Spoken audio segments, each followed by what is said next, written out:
Hello everyone, welcome to Vidyadeep Global School. Myself Nidhi Sharma, PGT of Economics in Vidyadeep Global School. जैसा कि आप सभी जानते हैं कि आज के इस दौर में पेरेंट्स का सबसे बड़ा टास्क है अपने बच्चों के ब्राइट फ्यूचर के लिए एक अच्छा स्कूल प्रोवाइड करना। हमारा विश्वास यह है कि शिक्षा केवल बच्चों को ज्ञान देने से ही नहीं बल्कि उनके व्यक्तित्व, आत्मविश्वास और भविष्य को मजबूत बनाने की नींव है। विद्यादीप ग्लोबल स्कूल की इस सोच के बारे में आइए जानते हैं यहाँ के मेंटोर से। Good morning sir. जी good morning ma'am, very good morning. Sir, जैसे हमारा न्यू सेशन स्टार्ट होने वाला है उसमें जी आपकी क्या प्लानिंग है?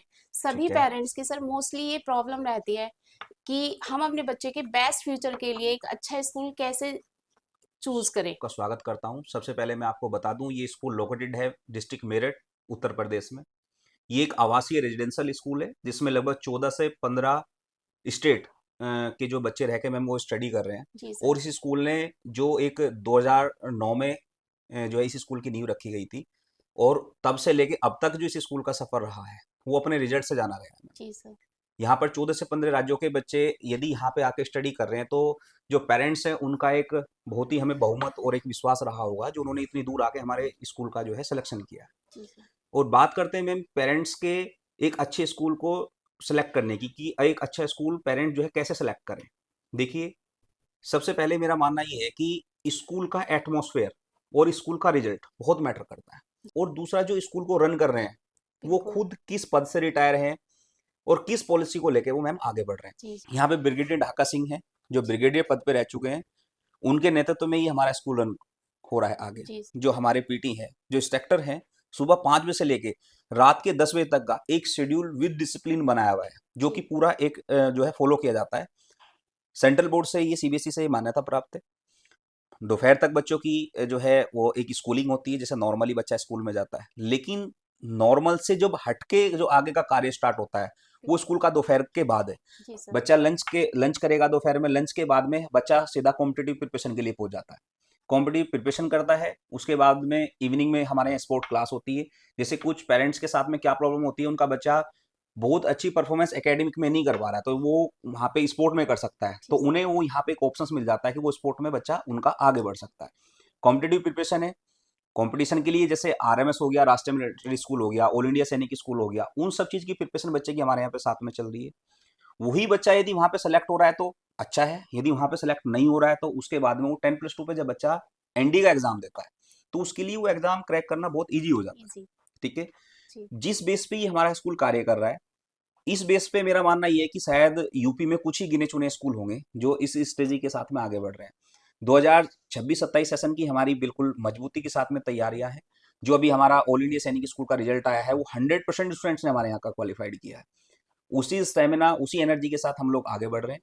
और मैं पेरेंट्स के लिए यही कहना चाहूंगा कि एक बार स्कूल का सिलेक्शन करने से पहले वहाँ की टीम से, वहाँ के मैनेजमेंट से, वहाँ के आप प्रिंसिपल से, जो टीम उस स्कूल को रन कर रही है, एक बार उनसे जरूर मिलें।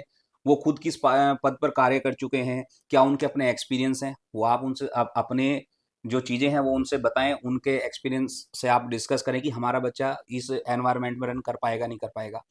जैसे बहुत सारे पेरेंट्स का क्वेश्चन होता है कि सर आप फोर्स की तरफ ज़्यादा फोकस करते हैं और हमें तो इंजीनियरिंग की तरफ बच्चा भेजना है। तो ऐसे नहीं कि हम फोर्स की तरफ ही ज़्यादा फोकस कर रहे हैं, हमारा मेडिकल और इंजीनियरिंग और प्लस ये कॉम्पिटेटिव प्रिपरेशन, हमारा तीनों तरफ फोकस है। तो बेटर रिजल्ट के लिए और बेटर अपने बच्चे के भविष्य को बनाने के लिए आप हमारे स्कूल में पूरा ट्रस्ट कर सकते हैं।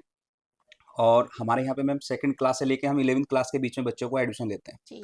हमारे यहाँ पे पढ़े हुए बच्चे को ये बताने की आवश्यकता नहीं है कि उससे 12वीं के बाद क्या करना है, क्योंकि हमारे यहाँ पे जब बच्चा सेकंड क्लास से सुबह 5 बजे से लेके एक हॉस्टल में रात के 10 बजे तक का एक रूटीन फॉलो कर रहा है, तो उसका माइंड ऑलरेडी पहले ही सेट है कि मुझे, मेरा ये एम है, मुझे इस तरफ बढ़ना है, ये मेरी तैयारी चल रही है। मैं पढ़ाई में स्ट्रॉन्ग नहीं हूँ तो अब मुझे स्पोर्ट ज्वाइन करना है, स्पोर्ट ज्वाइन करना है तो स्पोर्ट में मेरा ये गेम इंटरेस्ट, मैं मेरा इंटरेस्ट है, इस गेम के साथ में आगे बढ़ सकता हूँ। तो मैं ज़्यादातर मैं समाज में देखता हूँ, आसपास में काफ़ी मैंने देखा है, लोग बाग हमारे यहाँ पे भी इंटरव्यू देने के आते हैं कि उन्हें अपना टारगेट ही सेट पता नहीं होता है कि हमें 12वीं के बाद क्या करना है, ग्रेजुएशन में क्या करना है। मैंने अपनी पहली वीडियो में भी बताया था कि बच्चा 10+2 से करा, फिर बीटेक कर ली, बीटेक करने के बाद में सिविल में जा रहा है। आप 4 साल पहले इंजीनियरिंग को कर चुके हैं, जो कि जब आपको इंजीनियरिंग करनी थी तो आपको उसी में करियर आगे बनाना चाहिए था। बिल्कुल। तो चीज़ें क्या होती हैं वहाँ पर, जो बच्चे का जो मतलब यदि ऐसा नहीं कि इंजीनियरिंग करने के बाद में कैंडिडेट सिविल सर्विस की तैयारी नहीं कर सकता, लेकिन जो सफलता मिलने के चांसेस हैं वो कम हो जाते हैं, एक सफर एक लंबा हो जाता है। तो हमारे यहाँ पर पढ़ने वाला जो स्टूडेंट है वो पहले से उसका सब कुछ प्री प्लान्ड है, माइंड पहले से सेट है उसका कि उसे मुझे ये तैयारी करनी है, इन्हीं तैयारी के माध्यम से मैं आगे बढ़ना है। और उसे आगे बढ़ाने में हमारी टीम जो पूरी फुली एक्सपीरियंट है वो पूरा कोऑपरेट करती है, बच्चे को, पेरेंट्स को कोऑपरेट करती है, और उसी हिसाब से हम आगे बढ़ते हैं। उस हिसाब से हमारे स्कूल का रिजल्ट इतने बड़े स्तर पर जाना जाता है।